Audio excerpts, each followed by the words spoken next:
আমি নরকে বাস করছিলাম। দুঃস্বপ্ন থেকে মুক্তি, রাজ কাপুরের অধ্যায় পেরিয়ে সুনীল দত্তের সঙ্গ, শান্তি খুঁজে পেয়েছিলেন বলিউড অভিনেত্রী Nargis. Hi everyone, welcome back to my channel Anjana Anjania. বন্ধুরা, তোমাদের সকলকে আমার এই ছোট্ট ইউটিউব চ্যানেলে স্বাগত জানাই। রাজ কাপুরের সঙ্গে দীর্ঘ সম্পর্কের ইতি টেনে কিভাবে সুনীল দত্তের প্রেমে নতুন জীবন খুঁজে পেয়েছিলেন নার্গিস, মাদার ইন্ডিয়া সেট থেকেই শুরু হওয়া সেই অমর প্রেম, গোপন চিঠি, বিচ্ছেদ এবং বিয়ের আবেগঘন কাহিনী এই ভিডিওতে জানা যাবে। হিন্দি চলচ্চিত্রের ইতিহাসে নার্গিস এবং রাজ কাপুরের প্রেম কাহিনী আজও এক কিংবদন্তি অধ্যায়। মাত্র 16 বছর বয়সে নার্গিসের সঙ্গে পরিচয় হয়েছিল তরুণ চলচ্চিত্র নির্মাতা রাজ কাপুরের। তখন রাজ নিজের নতুন স্টুডিও আরকে ফিল্মস গড়ে তোলার স্বপ্নে বিভোর। একসঙ্গে কাজ করতে গিয়েই তাদের সম্পর্ক গভীর হয়, কিন্তু সেই প্রেমের উপর শুরু থেকেই ছিল এক কঠিন বাস্তবতার ছায়া, কারণ রাজ তখন বিবাহিত।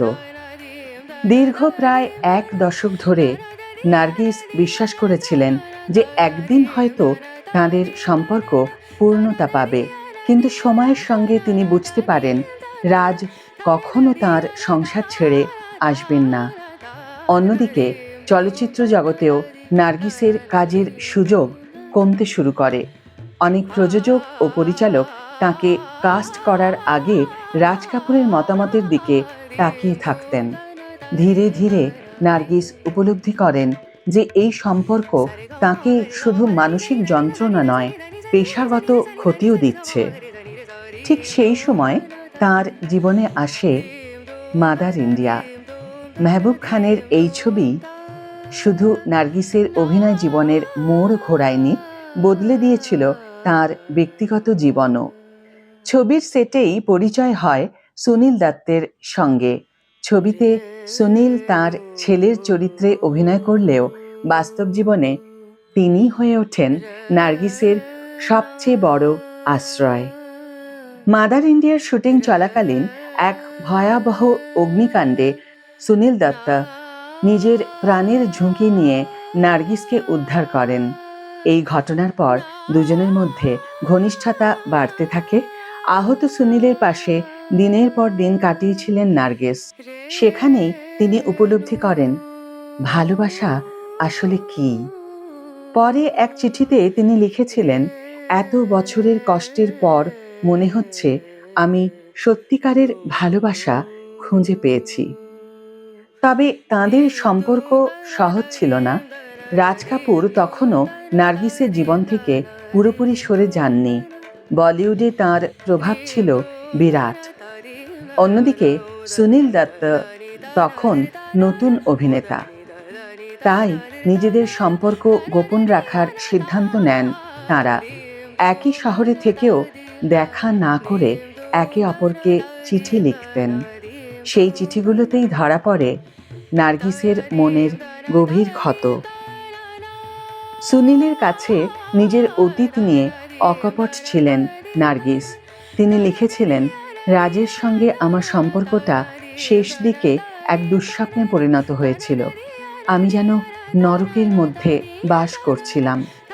আরেকটি চিঠিতে তিনি বলেন, যে ভালোবাসাকে আমি এতদিন সত্যি ভেবেছিলাম, আজ বুঝি সেটি ছিল কেবল আবেগ আর মোহ।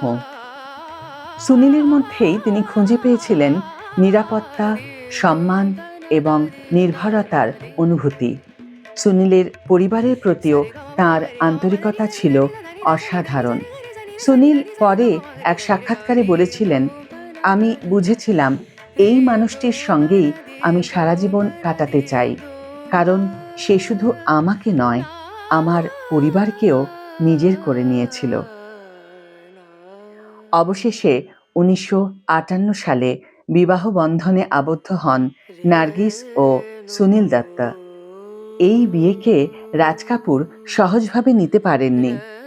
বিভিন্ন সূত্রে জানা যায়, নার্গিসের চলে যাওয়াকে তিনি ব্যক্তিগত বিশ্বাসঘাতকতা বলে মনে করেছিলেন, কিন্তু নার্গিস আর কখনো অতীতের দিকে ফিরে তাকাননি।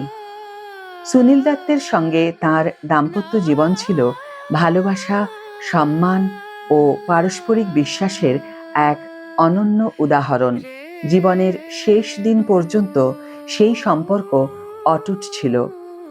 আর তাই ভারতীয় সিনেমার ইতিহাসে নার্গিস সুনীলের প্রেম কাহিনী আজও সত্যিকারের ভালোবাসার এক উজ্জ্বল প্রতীক হয়ে রয়েছে।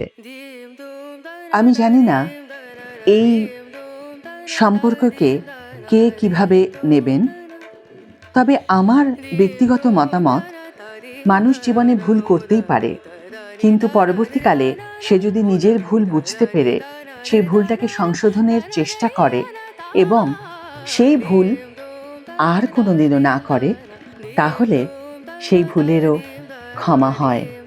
একটা ভুল মানুষকে সারা জীবন বয়ে নিয়ে যেতে হবে এমন কোনো কথা নেই। মানুষ সত্যিকারের ভালোবাসার সন্ধান করে প্রতি মুহূর্তে। সত্যিকারের ভালোবাসা পাওয়া সত্যি দুর্লভ, আর সেটাই নার্গিস পেয়েছিলেন সুনীল দত্তের কাছ থেকে। তাই তিনি তার ভুলটি সংশোধন করে সারা জীবনের মতো সুনীল দত্তকেই নিজের লাইফ পার্টনার হিসাবে বেছে নিয়েছিলেন। এর মধ্যে কোনো পাপ নেই, কোনো অন্যায় নেই। এটা আমার মত। বন্ধুরা, তোমরা বলবে তোমাদের কি মত। কমেন্ট বক্সে অবশ্যই মতামত জানিও। ভিডিওটি ভালো লেগে থাকলে অবশ্যই একটু ছোট করে লাইক দিও, শেয়ার করো বন্ধুদের সাথে। যারা এখনো আমার চ্যানেলটিকে সাবস্ক্রাইব করোনি, তারা অবশ্যই চ্যানেলটিকে সাবস্ক্রাইব করে আমার পাশে থেকো। আর যারা অলরেডি সাবস্ক্রাইব করে দিয়েছো, তাদের জন্য আমার অনেক ভালোবাসা এবং অনেক ধন্যবাদ।